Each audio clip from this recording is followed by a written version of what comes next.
Helaan napas panjang terdengar di mulut Hafsah saat Arkana ternyata tidak mengejarnya lagi.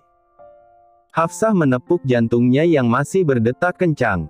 Sungguh, ia tidak menyangka Arkana akan mencari keberadaannya sampai segitunya menemui sahabatnya, Namira. Jika ia tidak menyeberang jalan dengan cepat, mungkin saja Arkana sudah menangkapnya. Entah apa yang terjadi jika ia sampai tertangkap, mungkin ia akan disiksa karena telah berani membawa kedua anaknya. Tunggu. Langkah kakinya terhenti saat mengingat sesuatu. Ini tidak termasuk aksi penculikan, kan? Mas Arkana tidak akan membawa polisi dalam mencariku dan kedua anaknya, kan? Setelah dipikir-pikir tidak mungkin Arkana melakukan hal itu. Arkana tidak suka awak media mengetahui jika kedua anaknya kabur karena ia sendiri membawanya. Besar kemungkinan identitasnya menjadi istri Presdir Ravindra Group akan diketahui oleh semua orang, juga Arkana yang melakukan kekerasan pada kedua anaknya akan berdampak masalah besar bagi perusahaannya. Sepertinya sudah jelas Arkana mencarinya dan kedua anaknya secara diam-diam. Buktinya dari ia melihat Arkana memakai masker, walaupun wajahnya tertutup tapi ia tahu pria itu adalah suaminya. Hafsah sangat hafal bentuk tubuh dari suaminya itu dalam satu kali lihat.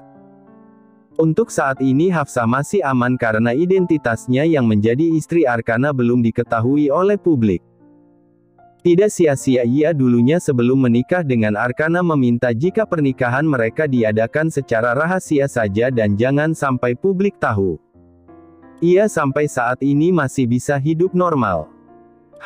Setelah dipikir-pikir kenapa wanita sepertiku harus terjebak pernikahan dengan presdir yang memiliki perusahaan raksasa di kota ini. Karena Mas Arkana hidupku berubah drastis. Hafsah mengusap wajahnya, sebaiknya ia harus segera pulang takut kedua anaknya bangun dan ketakutan karena ia tidak ada di sisi mereka. Hafsah terpaksa meninggalkan Atsril dan Hazril yang masih pulas tertidur karena ingin pergi ke tempat kerja sahabatnya untuk meminjam sedikit uang, tapi ia tidak menyangka malah hampir ditangkap oleh Arkana. Hafsah buru-buru berjalan ke gang sempit dan 10 menit kemudian ia sampai ke kostan sederhana yang hanya dihuni olehnya dan kedua anaknya saja. Untung saja tempat ini begitu sangat sepi dan tidak ada satupun rumah di sekitar sini.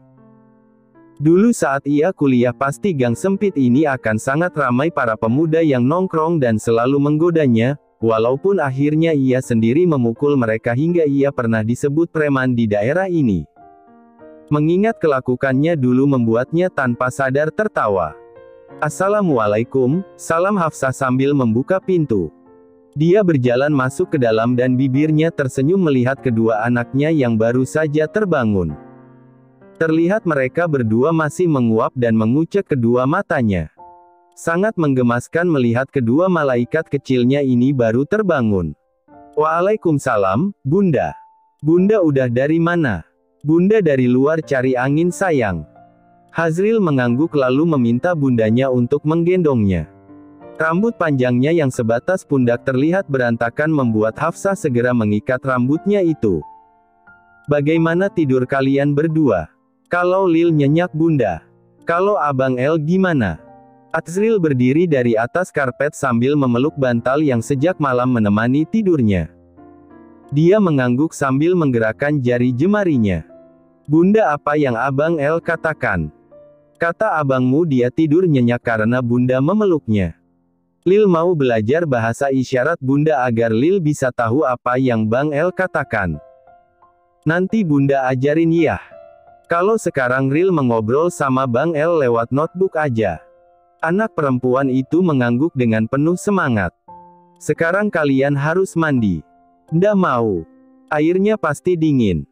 Tolak Hazril sedangkan Atsril malah diam sambil melihat adiknya. Air yang mengalir langsung dari keran bagus loh nanti Ril jadi segar. Ayo nanti setelah kalian mandi Bunda buatkan kalian makanan. Tapi airnya dingin Bunda. Hazril adalah anak yang paling sulit mandi di pagi hari. Gini deh kalau kamu mandi sekarang sama abangmu, Bunda akan kasih hadiah, mau? Mau? Atsril menarik tangan bundanya, dia juga ingin mandi dengan cepat agar bundanya memberikan hadiah tidak pada Hazril juga. Dua-duanya akan mendapatkan hadiah dari bunda dengan satu syarat, kalian berdua harus mandi. Mau-mau mandi? Seru Hazril semangat. Hafsah tertawa lalu menarik tangan kedua anak untuk pergi ke dapur di mana kamar mandi berada. 10 menit Atsril dan Hazril berada di kamar mandi dan akhirnya mereka keluar dengan handuk yang menutupi tubuh polos mereka. Terlihat Hazril bergidik kedinginan, namun tidak dengan Atsril. Anak laki-laki ini sudah terbiasa mandi pagi-pagi menggunakan air dingin bukannya air hangat seperti adiknya saat masih berada di kediaman Ravindra. Hafsah sudah memilih baju apa yang akan dikenakan untuk kedua anaknya pagi ini. Mereka berdua akan memakai baju kembar namun beda warna. Atsril memakai baju biru sedangkan Hazril memakai baju pink. Warna baju tersebut adalah warna kesukaan mereka berdua. Dengan telaten Hafsah membantu Hazril mengenakan pakaiannya, sedangkan Atsril mandiri. Dia dengan sabar menyisir rambut Hazril dan mengikatnya ke atas, setelah itu memberikannya bedak. Selesai. Masya Allah, anak bunda cantik banget. Hazril menunduk malu mendengar kalimat pujian dari bundanya. Atsril yang sudah memakai baju segera menyisirkan rambutnya, setelah itu menaburkan bedak bayi di wajahnya. Haha, Bang El kayak hantu. Tawa Hazril menunjukkan wajah abangnya yang begitu putih dipenuhi oleh bedak bayi di wajahnya. Hafsah yang melihatnya pun menggelengkan kepalanya sambil terkekeh kecil. Tangannya mengusap wajah Atsril untuk membersihkan bedak bayi di wajahnya yang begitu banyak. Bang El, lihatlah wajah abang macam hantu. Bibir Atsril cemberut lalu memalingkan wajahnya merasa kesal karena adiknya terus menertawakan wajahnya. Ia kan tidak tahu bagaimana cara membedaki wajahnya. Selesai, ucap Hafsah terakhir mengusap hidung putranya itu dengan gemas. Suara bunyi dari perut Hazril terdengar dan saat itu juga Atsril tertawa tanpa suara membuat wajah Hazril memerah karena malu.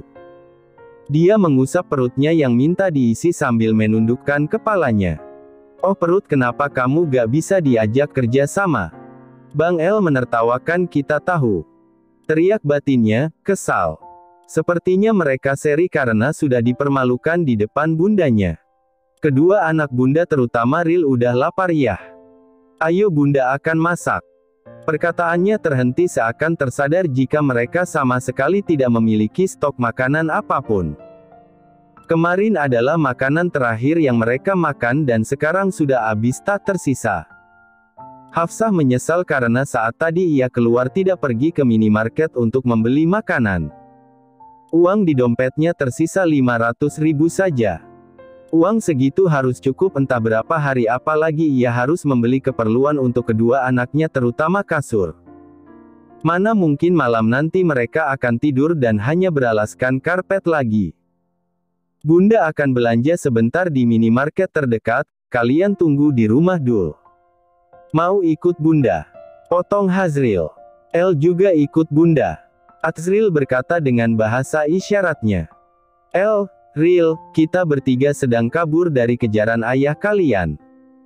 Saat ini ayah kalian tengah mencari keberadaan kita.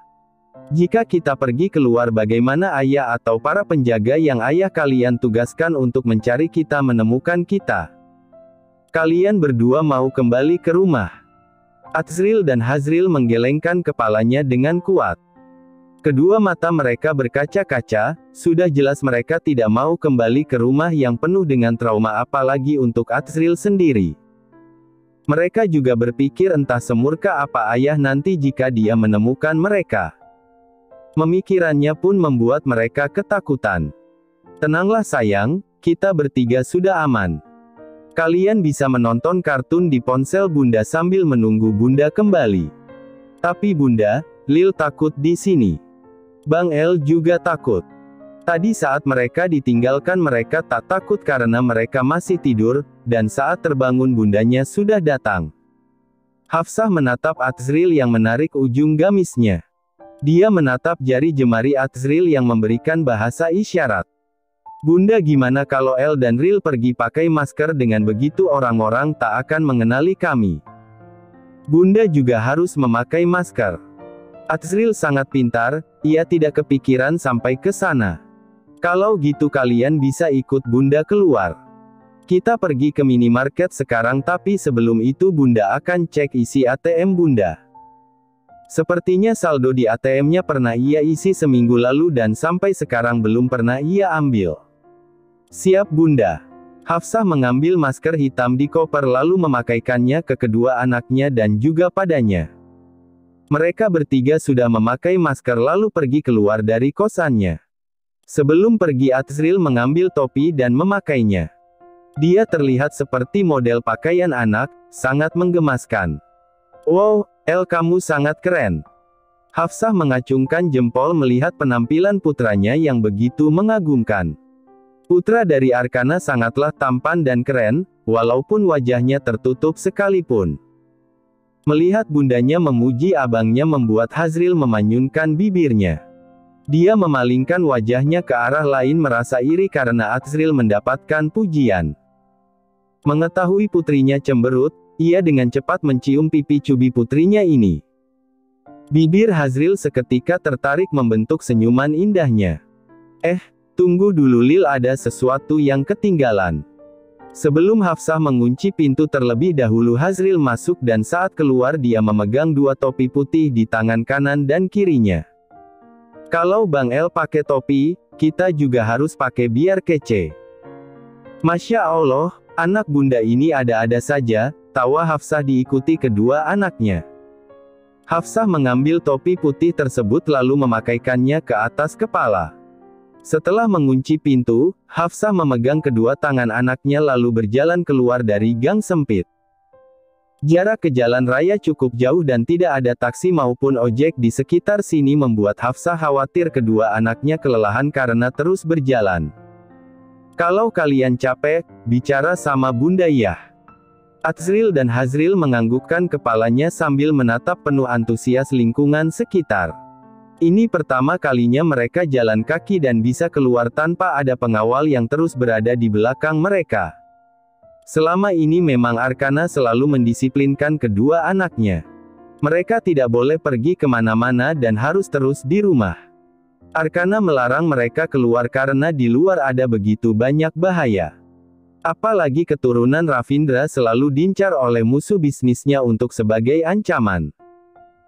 Azril dan Hazril tidak pernah keluar, sekali keluar mereka pasti dijaga ketat oleh para pengawal, itu pun mereka keluar karena pergi ke rumah Oma Putri. Kehidupan mereka berdua selalu dijaga ketat, mungkin karena ayah mereka adalah presiden direktur perusahaan raksasa di kota ini. Dan saat ini mereka telah merasakan betapa bahagianya mereka saat bisa keluar dari rumah tanpa ada pengawal, dan yang terpenting mereka pergi bersama Bunda. Bunda, kok kita ke sini? Bunda udah bilang, Bunda mau ke ATM dulu narik uang. Azril dan Hazril mengangguk paham. Kalian tunggu di sini, Bunda mau narik uang dulu sebentar. Baik Bunda. Anak kembar berbeda jenis kelamin itu duduk di kursi panjang sambil melihat bundanya yang masuk ke dalam. Sebelum mengambil uang di ATM, Hafsah terlebih dahulu mengecek jumlah uang yang ada di kartu ATM-nya, tak lupa ia menekan sandinya. Dan apa yang terjadi? Kenapa di hadapannya ia melihat jumlah nominal di ATM uangnya ada 200 juta? Hafsah mengerjapkan kedua matanya lalu kembali melihat saldo di ATM-nya. 200 juta. Apakah ini mimpi? Hafsah menamparkan pipinya dan ternyata rasa sakit yang ia terima bukannya terbangun dari mimpi. Astagfirullahalazim, gumamnya beristighfar. Kakinya lemas, jantungnya berdetak kencang, ia merasa takut, panik, dan tak percaya. Bagaimana uang sebanyak ini bisa ada di kartu ATM-nya? Seakan menyadari sesuatu Hafsah dengan cepat menghidupkan ponselnya. Sejak kemarin ponselnya mati karena takut Arkana menghubunginya. Dan sekarang dengan keadaan panik ia harus menghidupkan ponselnya. Pasti yang sangat banyak ini ada hubungannya dengan Arkana. Hafsah menghidupkan data di ponselnya dan terdengar bunyi notifikasi yang sangat banyak dari suaminya ini. Terdapat 100 pesan dan 200 panggilan tak terjawab. Bisa kita lihat betapa gilanya Arkana mencarinya sampai saat ini. Hafsah tidak membaca semua pesan dari Arkana satu persatu. Yang menjadi fokus utamanya adalah satu pesan dari Arkana yang kemarin pernah mengirimkan pesan. Isi pesannya yaitu, jika dia sudah mengirimkan uang 200 juta dari hasil kerjanya menjadi babysitter dan juga ucapan terima kasih karena sudah menjadi ibu pengganti Hanum ke nomor rekeningnya. Hafsah tidak tahu harus bereaksi seperti apa saat mengetahui Arkana memberikan uang sebanyak itu.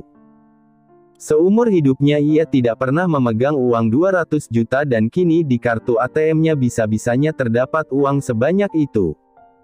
Mana mungkin aku menerima uang sebanyak ini begitu saja? Jika aku tidak sedang bersembunyi dari pencarian Mas Arkana, aku akan datangi dia dan menolak uang ini.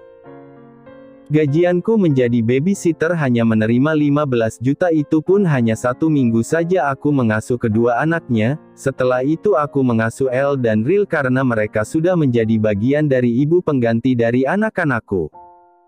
Hafsah bukan wanita matre, dia ingin uang dari kasih kerja kerasnya, bukan dari hasil pemberian dari orang lain tanpa kerja keras. Apalagi Arkana mengatakan jika sebagian uang darinya itu sebagai tanda terima kasih karena dirinya sudah merawat dan menyayangi kedua anaknya. Bukankah jika ia menerima uang ini ia sama saja merawat dan memberikan kasih sayang pada Azril dan Hazril bukan atas dasar ikhlas karena hatinya yang ingin tapi karena uang? Ia menggigit bibirnya lalu berpikir dengan keras. Uang di dompetnya hanya ada 500 ribu saja. Sebaiknya ia menarik uang 15 juta hasil kerja kerasnya menjadi babysitter kedua anaknya sebelum ia menikah dengan Arkana. Uang ini juga akan ia gunakan untuk memenuhi kebutuhan kedua anak. Jika nanti habis ia tinggal ambil lagi karena tidak masalah kan uang 200 juta ia gunakan untuk kedua anak Arkana. Hafsah berpikir ulang untuk mengembalikan uang sisa uang yang hanya ia ambil 15 juta dari 200 juta ini karena ia akan gunakan sisa uangnya nanti untuk kebutuhan kedua anaknya. Hafsah tidak tahu berapa lama ia akan menghindari dari pencarian Arkana, karena itulah untuk berjaga-jaga bukannya ia menarik uang 15 juta malah 20 juta. Uang 20 juta akan ia gunakan untuk membeli peralatan rumah terutama kasur empuk untuk kedua anaknya. 5 menit kemudian Hafsah keluar lalu tersenyum saat melihat kedua anaknya begitu patuh masih duduk di kursi dengan kedua tangan saling menggenggam satu sama lain. Sekarang bunda banyak uang, ayo kita pergi membeli barang keperluan untuk rumah. Beli makanan dulu bunda lalu kita pergi ke mall. Gak jadi pergi ke minimarket? Tanya Azril menuliskan pertanyaannya itu notebook yang ia kalungkan di lehernya. Entah kapan Azril membawanya tahu-tahu anak ini sudah memegang notebook dan pulpen kecilnya. Hafsah saking bersemangat memiliki uang banyak sampai lupa jika kedua anaknya dan dirinya sendiri belum makan. Kita pergi ke restoran terdekat.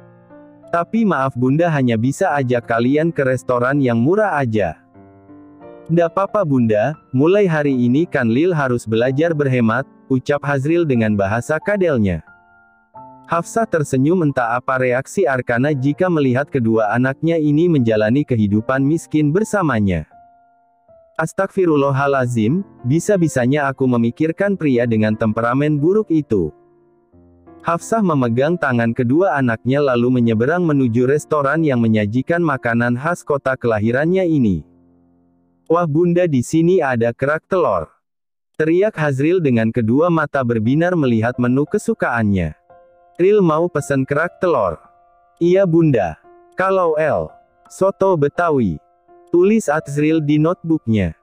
Hafsah mengangguk lalu memesan kerak telur 2, untuknya dan Hazril dan soto Betawi 1 untuk Azril. Sebelumnya mereka tahu menu tersebut karena Hafsah pernah memasak kerak telur dan juga soto Betawi dibantu Bi Indah. 10 menit ketiganya habiskan untuk makan di restoran sederhana ini. Sampai akhirnya mereka pergi setelah membayar makanan. Taksi. teriak Hafsah. Tujuannya sekarang pergi ke mall untuk membeli kebutuhan rumahnya dengan uang yang pemberian dari Arkana. Taksi yang Hafsah hentikan berhenti di hadapannya. Dia akan membuka pintu mobil tersebut tapi terhenti saat mendengar seseorang memanggil namanya. Hafsah. Seseorang memanggilnya dari belakang dengan kencang membuat Hafsah membalikkan badannya, begitu pun dengan Azril dan Hazril. Deh. Jantung Hafsah berdetak kencang saat melihat seorang pria berpakaian begitu acak-acak dan wajah yang penuh kelelahan berlari ke arahnya. Mas Arkana, gumam Hafsah penuh ketakutan. Apalagi kedua anaknya sudah memeluk tubuhnya dengan erat. Kenapa Arkana bisa mengetahui keberadaannya sekalipun ia dan kedua anaknya memakai masker? Sudah saya bilang kamu tidak akan pernah bisa bersembunyi dari saya, Hafsah, ucap Arkana sambil tersenyum miring mulai mendekat hingga jarak di antara keduanya hanya 5 meter saja. Terima kasih sudah menonton, guys. Jangan lupa klik like jika kalian menikmati cerita ini, subscribe untuk update konten seru lainnya, dan tinggalkan komentar di bawah tentang apa yang kalian pikirkan atau cerita apa yang ingin kalian dengar selanjutnya. Dukungan kalian sangat berarti. Sampai jumpa di video berikutnya.